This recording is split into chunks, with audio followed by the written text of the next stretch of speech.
Hello and welcome. In today's video we have something really special to talk about. It's the world's first foldable PC. I mean, how cool is that? Yes, ThinkPad X1 Fold. This is not a new product, it was originally released last year, but it is the only foldable computer out there that can run Windows. We will discuss later why is that. Yes, we are getting more foldable phones, they are getting better and they look less like a concept. But this right here can actually run Windows 10 or even Windows 11 and all its apps. If you go and pull this one out at a subway or business meeting, you will surely make some heads turn. Let's closely explore what this foldable tablet/laptop mean for an industry and its future.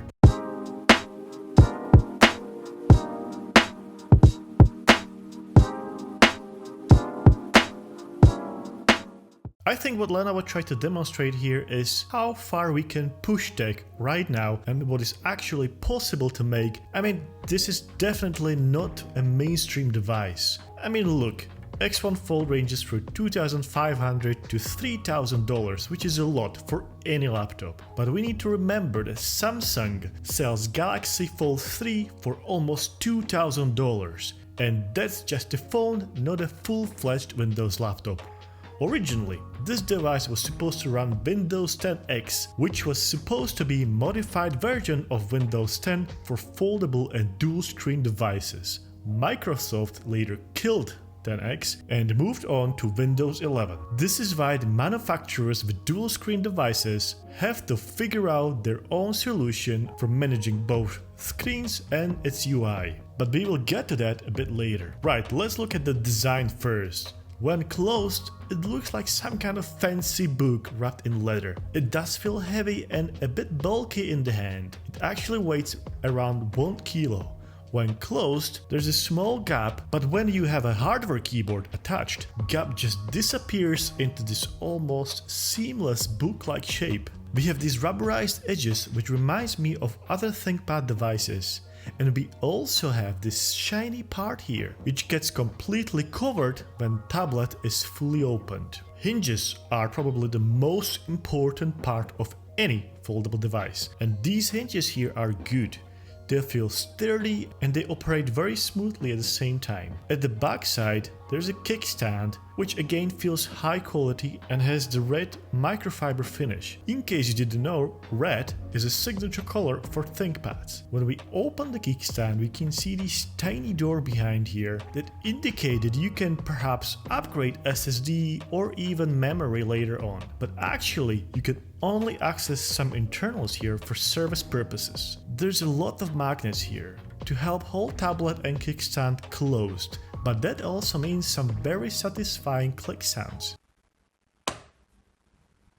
If we look around edges, we can see some exhausts, speakers, but also 2 USB-C ports, a volume rocker, LTE and 5G nano SIM card slot, and quad microphone array. That's it. There's no USB-A, no HDMI or micro SD card slot. When we open X1 Fold, we can see decent OLED panel and some chunky bezels, which once again are made of this rubberized material, which actually helps to hide the area where the hinges are bending. Lenovo also managed to squeeze in HD 5 megapixel infrared camera, but as expected, yet another downgrade from a typical ThinkPad. There is no privacy shutter. So I think we can see a pretty clear pattern here of maybe way too many compromises and downgrades when compared to those full-fledged Lenovo ThinkPad business machines. Right, so if you don't want to use software keyboard, you can get this tiny optional hardware keyboard.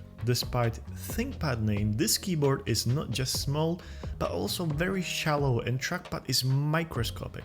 Also, there is no red track point. Don't get me wrong, it's fully usable for quick messages and emails, but absolutely not for long typing sessions. It also attaches magnetically to the tablet, and when you do so, like this, UI automatically shifts to the upper part, which is pretty neat. It's a bit buggy, but it works in most cases. By the way, all of this is programmed by Lenovo, since as I mentioned before, Windows doesn't support dual screen devices from default. It's called Lenovo Mode Switcher and it works even when the hardware keyboard isn't attached. As soon as you attach the keyboard to the X1 Fold, it will transform into this tiny but very bulky laptop. Feels very 2005. There is almost nowhere to rest your palms. And then there is that tiny trackpad. You can forget about gestures and rapid scrolling. There is one thing which I cannot get over, and that's micro USB charging port used on this optional hardware keyboard.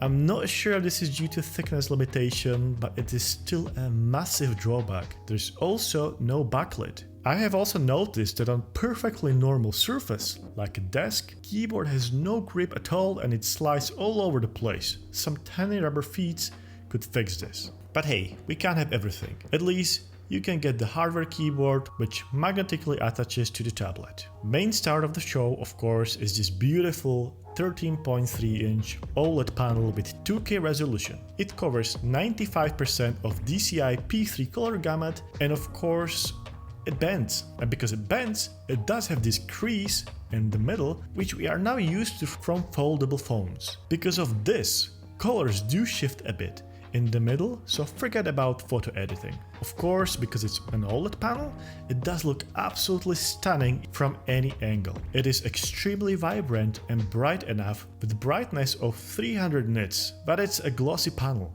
Matte finish would be much nicer. I mean, look at it. Because you would also be using this as a tablet, it will attract tons of fingerprints. 300 nits, it's not a lot for OLED panel. There might be a technical limitation to this form factor. Aspect ratio is 4:3, which works well for tablet device. Bezels are also reasonably thick for something you would most likely be holding in hands, ensuring the firm grip. Shame that except this cheap band here, there is nowhere to store the pen, no stylo or magnetic attachment. With Surface Duo 2, users can magnetically attach pens and charge them at the same time. This could be a problem, especially for users who want to rock tablet and pen combo only, no hardware keyboard. Also, did I mention that pen, just like hardware keyboard, is also optional? If this device does anything well, it's how versatile it is. It can be a classic tablet for drawing, sketching or signing documents. It can be used as a book for reading when slightly bended. It can be used with either hardware or software keyboard as a tiny clamshell laptop. This mode is a bit ridiculous, but it works just fine.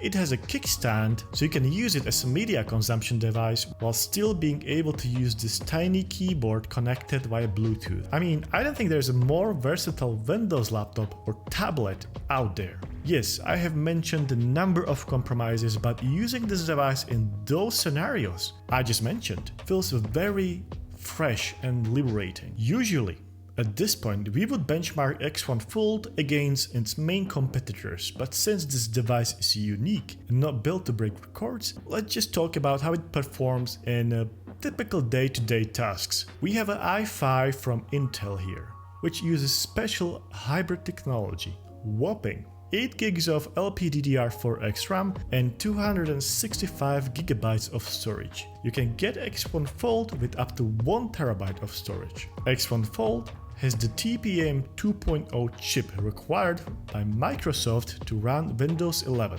So specs are what you would expect from first gen foldable PC. Perfectly usable, but no workstation level specs here. Okay, battery life is, well, I'll just say it right away. It's not great. Lenovo claims 8.5 hours, but we could only get around 3 to 4 hours of actual use. So yeah, not great. I would also not recommend to use this machine for compiling codes, editing videos, or obviously gaming, but for lighter office tasks, it is perfectly usable. It is especially enjoyable to use for media consumption thanks to the vibrant OLED display. Okay, do I think that we will see other manufacturers coming up with foldable computers anytime soon? No. Or at least not until they will figure out how to make these thinner and most importantly cheaper. It might seem like I have criticized this device a lot throughout this review, but I actually think it's very cool and I'm glad that Lenovo is pushing boundaries of what's currently possible and how we perceive laptops. I mean, for past 30 years or so, companies have been recycling same formula of keyboard, trackpad and screen in clamshell chassis. X1 Fold breaks away from this. And yes, it is far from perfect, but it is a very first step in the new direction. I'm sure if Lenovo is preparing Gen 2 of X1 Fold, it will be improved in many ways, as I'm sure they learned a lot during development of Gen 1. There is also an aspect of software. We would need a tailor-made Windows for these dual screens, or in this case, a foldable screen, to fully utilize what's possible with this new form factor. It definitely depends how you will look at X1 Fold and if it would actually fit your workflow, because it's absolutely not for everyone. This brings us to the end. Feel free to check out our other ThinkPad reviews. We will link them down below. If you enjoyed this video, make sure to hit that like button, leave us a comment down below. We would love to hear your opinion. Thanks for watching, and we will see you in the next one.